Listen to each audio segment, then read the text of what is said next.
Hey guys, in this video I'm going to show you how to take partials on Tradovate. The first thing I want you to do is just log into Tradovate, go ahead and buy whatever you need to. So I'm buying this one at market, 100 quantity, so click on that.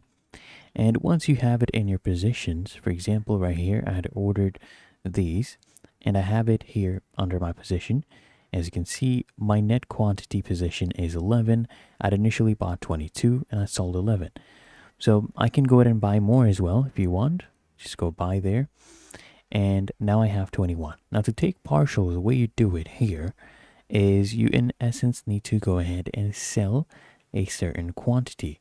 So let's say I want to go ahead and sell 7 of these. I'll come here, okay, and I'll go ahead and just right click on my position, click here on trade. I'll come here, click on sell, and we'll go ahead and sell 7 out of my position. Click on send. And as you can see, that one is done right there. And my net position will basically go down once the order has been filled. As you can see, now it's at 14. And that is how to take partials on Tradovate. If you found this helpful, make sure you smash that like button. Subscribe to Guides Archive.